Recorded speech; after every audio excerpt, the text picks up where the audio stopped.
함께 묵상할 금요기도의 말씀은 골로새서 1장 15절에서 23절까지의 말씀입니다. 신약성경 324쪽입니다.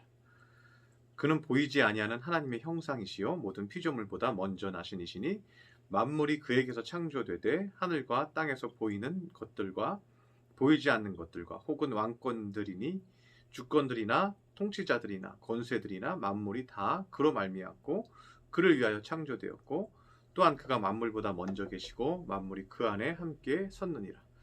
그는 몸인 교회의 머리시라. 그가 근본이시요 죽은 자들 가운데서 먼저 나신 이시니 이는 친히 만물의 으뜸이 되려 하시며 아버지께서는 모든 충만으로 예수 안에서 거하게 하시고 그의 십자가의 피로 화평을 이루사 만물 곧 땅에 있는 것들이나 하늘에 있는 것들이 그로 말미암아 자기와 화목하게 되기를 기뻐하심이라. 전에 악한 행실로 멀리 떠나 마음으로 원수가 되었던 너희를 이제는 그의 육체의 죽음으로 말미암아 화목하게 하사 너희를 거룩하고 흠없고 책망할 것이 없는 자로 그 앞에 세우고자 하셨으니 만일 너희가 믿음에 거하고 터 위에 굳게 서서 너희 들은 바 복음의 소망에서 흔들리지 아니하면 그리하리라. 이 복음은 천하 만민에게 전파된 바여 나 바울은 이 복음의 일꾼이 되었노라. 아멘. 오늘 금요기도회에는 기독론에 대해서 바울의 신학을 좀 공부하면서 우리 자신의 신앙을 어떻게 점검하고 예수님이 어떤 분이신가, 이것이 기독론이거든요. 예수님이 어떤 분이신가를 우리가 정의하고 그러면 우리가 어떤 믿음으로 살아야 하는가를 생각해 보는 시간을 가지려고 합니다. 바울 사도는 예수님에 대한 근본적인 정의를 자세하게 설명하고 있습니다. 바울이 강조하는 예수님은 단순히 하나님의 아들이 아니라 예수님도 창조자이심을 강조합니다. 예수님이 곧 하나님과 같은 주권자이며 절대자이심을 바울은 강조하고 있는 것입니다. 그래서 15절에 보면 그는 보이지 아니하는 하나님의 형상이시요 모든 피조물보다 먼저 나신 이시니 라고 말하고 있습니다. 그는 눈에 보이지 않는 하나님이 인간의 모습으로 나타난 하나님의 모습이다 라고 말하고 있는 거예요. 하나님이 인간의 모습으로 나타난 분이 바로 예수님이다. 곧 예수님은 하나님이다 라고 말하고 있는 거죠. 이 부분이 우리에게 좋은 이유는 하나님은 인간의 모든 입장을 아신다는 거예요. 하나님이 인간으로 태어나서 인간으로서 겪는 어려움을 예수님을 통해서 하나님이 다 경험하셨다는 말이에요. 육신의 배고픔, 피곤해서 잠을 청해야 하는 피곤함, 육신의 피곤함, 그리고 육체의 아픔이나 통증, 고통, 또 마음의 갈등이나 육신으로 인한 여러 가지 연약함들을 하나님이 직접 예수님을 통해서 체험했다는 거예요. 그래서 사람이 경험할 수 있는 모든 육체의 어려움과 미혹과 한계성을 하나님도 체험하셨다는 것입니다. 그래서 히브리서 4장 15, 16절에 보면요. 개역 한글 예전 성경에는 이렇게 되어 있어요. 우리에게 있는 대제사장은 우리의 연약함을 체휼하지 아니하는 자가 아니요 모든 일에 우리와 한결같이 시험을 받은 자로 되 죄는 없으시니라. 대제사장은 예수님을 의미합니다. 예수님은 우리의 연약함을 체휼하다. 체휼하다는 이제 우리 성경에서는 동정하다로 바뀌어 있죠. 영어 성경에서는요, sympathize with our weakness라고 되어 있습니다. sympathize 하면요, 동정이라는 뜻이에요. 동정한다는 말이에요. 우리의 연약함을 함께 동정하신다 이 말이에요. 하나님도 예수님의 육신을 가지고 우리의 모든 연약함과 한계성을 체험했다는 거예요. 그래서 우리가 한계를 느끼고 우리가 연약함을 느끼고 우리가 지치고 힘들고 피곤할 때 하나님도 우리의 지치고 힘든 것을 동정하신다는 거예요. 아신다는 거예요. 그래서 히브리서 4장 16절에는 이렇게 얘기합니다. 그러므로 우리가 긍휼하심을 받고 때를 따라 돕는 은혜를 얻기 위하여 은혜의 보좌 앞에 담대히 나아갈 것이니라. 이 말씀이 우리에게 너무 좋지 않습니까?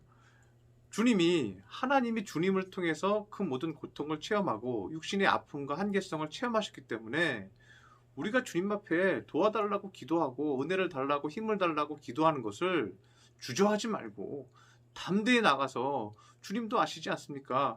우리의 한계성을 아시지 않습니까? 우리에게 힘을 주십시오. 우리에게 믿음을 주시고 우리에게 능력을 주십시오. 하고 담대히 나가서 그 은혜의 보좌 앞에 담대히 나가서 은혜를 달라고 우리는 구할 수 있다는 것입니다. 예수님은 우리의 연약함을 나무라거나 혼내지 않으십니다. 육신의 한계성과 연약함을 아시고 동정하시고 우리를 때를 따라 도와주신다는 것입니다. 그렇기 때문에 우리가 기도하고 회개하며 하나님의 은혜를 받고자 또 새 힘을 받고자 주님 앞에 나아가서 주님의 은혜의 보좌로 나아가서 간절히 기도하면 되는 것입니다. 두 번째는요, 예수님의 정의에 대한 정체가 17절, 18절에 또 나타나고 있습니다. 17절에 보면 또한 그가 만물보다 먼저 계시고 만물이 그 안에 함께 섰느니라. 18절 그는 몸인 교회의 머리시라. 그가 근본이시요 죽은 자들 가운데서 먼저 나신 이시니 이는 친히 만물의 으뜸이 되려 하심이요 라고 말합니다. 예수님은 만물보다 먼저 계신다는 거예요.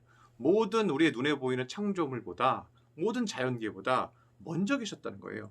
첫 번째는 예수님이 만물을 주관하시고 창조하시고 기획하신 분이 예수님이라는 거예요. 그래서 예수님의 손에서 모든 것이 창조되고 관리되고 기획되었음을 바울 사도는 강조하고 있는 것입니다. 그런데 우리가 이것이 우리에게 또 좋은 이유가 뭐냐면요, 예수님이 창조주이시고 관리자시다, 계획하신 분이다 라고 우리가 생각할 때, 우리가 예수님을 의지하고 바라보면 예수님은 또 모든 새로운 일을 계획하시고 인도하시고 이끌어 가시고 작정하시고 모든 일을 하실 수 있다는 거예요. 예수님께서 모든 일을 주관하신다는 거예요. 우리가 주님께 기도할 때 주님은 그 사람을 위해서 인도하시고 모든 것을 계획하시는 것입니다. 또 하나 바울이 강조하고 있는 것은 예수님이 부활한 자의 첫 열매라는 것입니다. 우리 육신의 한계인 우리의 한계성을 주님께서 극복하시고 완전한 육체, 완전한 부활의 육체로 첫 열매로 예수님이 다시 부활하셨습니다. 그런데 그 은혜를 우리에게 주시겠다는 거예요. 예수님 우리의 삶과 인생에 새로운 삶을 허락해 주시고 계십니다. 우리의 영적인 삶도 마찬가지입니다. 우리가 주님을 바라볼 때 주님은 우리의 삶에 새로운 인생을 주십니다. 새로운 역사를 주십니다. 새로운 마음가짐을 주시고 우리의 마음을 새로 살아나게 하시는 거예요. 살만 나게 하시고 기쁘게 하시는 거예요. 그 능력이 어디서부터 나온다는 거예요? 예수님을 바라볼 때 나타난다는 거예요. 마지막으로 중요한 것은 바울은 하나님과의 화평, 화목을 예수님이 이루셨다고 강조하고 있습니다. 20절에 보면 그의 십자가의 피로 화평을 이루사 만물 곧 땅에 있는 것들이나 하늘에 있는 것들이 그로 말미암아 자기와 화목하게 되기를 기뻐하심이라. 전에 악한 행실로 멀리 떠나 마음으로 원수가 되었던 너희를 이제는 그의 육체의 죽음으로 말미암아 화목하게 하셔서 너희를 거룩하게 하고 흠없고 책망할 것이 없는 자로 그 앞에 세우고자 하셨다. 이렇게 말합니다. 아담과 하와는 범죄하였습니다. 그리고 하나님과 대면할 수 없어서 부끄러워서 숨었습니다. 그들은 죄로 인하여 동산나무 가지 사이로 숨어버렸지만 여기에서 훗날 예수님이 예비되었다는 거예요.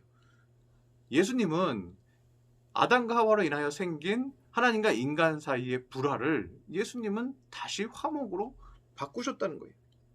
예수님이 십자가에 못 박히시고 우리의 죄를 사하심으로 인하여서 하나님은 지성소를 열으셨습니다. 지성소의 휘장을 찢으시고 누구나 회개하면 주님과 대면하고 친구처럼 대화할 수 있게 되었습니다. 아담과 하와가요, 범죄하기 이전에, 선악과를 따먹기 이전에 하나님과 대면해서 자유롭게 얘기하고 자유롭게 대화하잖아요. 친구처럼 말하잖아요. 그런데 아담과 하와가 죄를 짓고 난 다음에 숨었어요. 스스로 숨었어요. 하나님과 대면할 수 없게 되었어요. 그런데 예수님이요, 그것을 화목케 하셨다는 거예요. 무엇으로요? 우리의 죄를 사해 주심으로. 아담과 하와의 죄를요, 사해 주신 거예요. 우리가 예수 그리스도를 나의 구주로 믿는 동시에 우리를 죄 있다, 너 잘못했다, 왜 그랬냐 이렇게 하지 아니하시고 의롭다, 잘했다, 수고했다 이렇게 얘기하시고 우리를 만나 주신 거예요. 예수님을 통해서 우리가 하나님과의 관계가 화목되었다는 거예요. 이 화목은 하나님이 우리를 거룩하게 하신 것입니다. 하나님과의 화목은 우리의 허물을 용서하심으로 더 이상 우리를 죄인으로 여기지 않으셨습니다. 예를 들면요, 약속 시간을 친구랑 정했어요. 그런데 30분 늦게 오는 거예요. 극장에 같이 이제 영화를 보기로 했는데 이제 들어갈 시간이 다 됐는데 30분을 늦은 거예요. 친구가 왔습니다. 어떻게 이렇게 늦을 수 있냐고, 시간이 지금 다 지나지 않았냐고 화를 내고 비난할 수도 있고 정죄하고 싸울 수도 있습니다. 그런데 반대로, 야, 너가 그렇게 차 막히는 데를 왔는데 30분만 늦었어? 너도 최선을 다한 거다. 그러니까 우리 늦더라도 지금 들어가서라도 보자. 애썼다, 수고했다. 아유, 땀 봐라, 이거 너 수고했네. 그러면서 우리가 그것을 의롭게 여길 수도 있다는 거죠. 그래서 당한 사람이요, 그것을 의로 여겨주면 의가 되는 거예요. 그것을 죄로 여기면 죄가 되는 거예요. 그런데 예수님이 뭐라고 얘기하는 거예요? 예수님을 나의 구주로 믿으면 너를 의롭다 여긴다는 거예요. 의롭게 여긴다는 거예요. 죄인을 믿음만으로 의롭다함으로 바꾸어 버리신 것이 예수님이라는 거예요. 그래서 그 예수님이 그렇게 용서해 주심으로 인해서 화목하게 된 거예요. 감히 우리가 죄를 지어서 내가 잘못해서 땀 뻘뻘 흘리고 달려와서 하나님을 바라볼 수도 없는 이런 사람들에게 주님이 용서해 주시고 의롭다고 여겨주신 거예요. 그래서 하나님과의 우리의 관계가 화목하게 되었어요. 그래서 미안해서 감히 얼굴도 못 보던 관계에서요, 얼굴을 대면하게 되었어요. 지성소가 찢어졌어요. 하나님과 대면하면서 다시 친구처럼 얘기할 수 있고, 하나님의 은혜를 공급받을 수 있고, 하나님의 위로와 사랑과 능력과 지혜와 세임을 얻을 수 있게 되었다는 것입니다. 그래서 바울 사도가 이제 마지막으로 강조하고 싶은 것은요, 중요한 것은 이거라는 거예요. 우리가 무슨 일을 하든 어떤 고난을 당하든 믿음 안에서 살자. 주님은 우리를 어떻게든 돕기 원하신다. 우리를 긍휼히 여기시고 불쌍히 여기시고 애타게 우리를 찾으시고 우리를 동정하시고 언제든지 우리를 품으시려고 대기 중이다. 그래서 마지막 23절에 보면 이렇게 얘기합니다. 만일 너희가 믿음에 거하고 터 위에 굳게 서서 너희 들은 바 복음의 소망에서 흔들리지 아니하면 그리하리라. 이 복음은 천하 만민에게 전파된 바요 나 바울은 이 복음의 일꾼이 되었노라고 말합니다. 다른 거 생각하지 말아라. 믿어라 이거죠. 너희가 믿음에 거해라.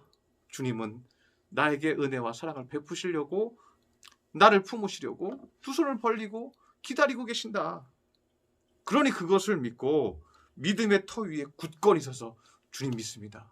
주님께서 변치 않으시는 하나님이 나를 붙드시고 나를 도우시는 줄 믿습니다 하고 복음의 소망에서 흔들리지 아니하면 그렇게 될 것이다. 내가 기도하는 대로 하나님께서 이끌어 가실 것이다. 여러분 주님 앞에 담대히 나아가시기를 바랍니다. 주님께서는 언제 어떤 상황에서도 두 손을 벌리고 우리에게 다가오라고 내가 너를 용서하고 너에게 힘을 주겠다고 우리에게 말씀하고 계십니다. 그리고 이것이 뭐라는 거예요? 복음이라는 거예요. 나에게도 그렇게 하시고 내 주변 사람들에게도 그렇게 하신다는 거예요. 그래서 이렇게 얘기하잖아요. 이 복음은 천하 만민에게 전파된 바요 나 바울은 이 복음의 일꾼이 되었노라. 나도 그렇게 받아주신 주님이 내 주변에 연약한 사람들도 그렇게 받아주실 것을 믿고 내가 이 복음을 전하노라고 말하고 있는 것입니다. 우리는 하나님의 품 안에서 위로를 받고 또 다른 사람들이 하나님의 품 안에서 위로받고 세임을 얻도록 기도하는 것, 또 그들에게 전하는 것, 이것이 하나님의 일꾼의 모습인 줄 믿습니다. 한 주간을 마무리하면서 여러분 다시 그렇게 세임을 얻으시고 주변 사람에게 그 복음을 전파하여서 그들이 하나님을 만나고 하나님의 품에서 세임을 얻도록, 믿음을 갖도록, 기쁨을 얻도록 회복시켜주는 거룩한 믿음의 권속들이 되시기를 축원합니다. 기도하겠습니다. 할렐루야. 사랑과 은총이 충만하신 주님, 오늘 예수님의 기독론을 바울 사도가 강조하면서 우리가 어떻게 살아야 할지 깨달았습니다. 주님께서는 육신을 가지고 하나님께서 육신을 가지고 태어난 것과 같다고 말씀하였습니다. 그래서 우리의 모든 고통을 동정하십니다. 우리의 모든 아픔을 아시고 한계성도 아십니다. 그래서 우리는 은혜의 보좌로 담대히 나가서 주여 도와주옵소서, 주여 힘 주시옵소서 하고 기도할 수 있다고 바울은 강조하고 있습니다. 우리 믿음의 성도들 오늘 하루를 마무리하면서 주님의 보좌 앞에 나아가서 나의 힘들고 어려운 것들을 다 주님 앞에 아뢰고 주의 긍휼하심을 받는 믿음의 시간을 갖게 하여 주옵소서. 그래서 주변 사람들에게도 그 복음을 전하고 주변 사람들도 위로하고 일으켜 세우는 믿음의 백성들이 되게 하여 주시옵소서. 귀한 말씀 주시니 감사드리며 예수님의 이름으로 기도드렸습니다. 아멘.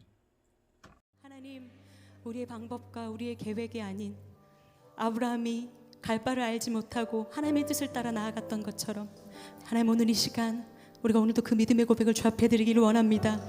온전하신 그 하나님의 계획 앞에 우리의 모든 것을 내려놓기를 원합니다. 감사드리며 예수님의 이름으로 기도드립니다.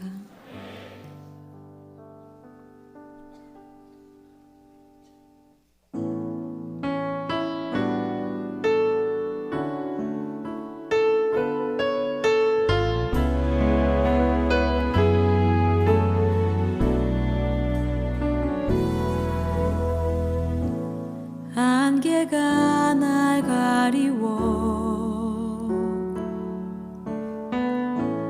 내 믿음 흔들리려 할 때 나 주님께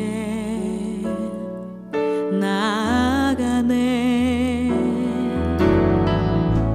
주님은 산 같아서 여전히 그 자리에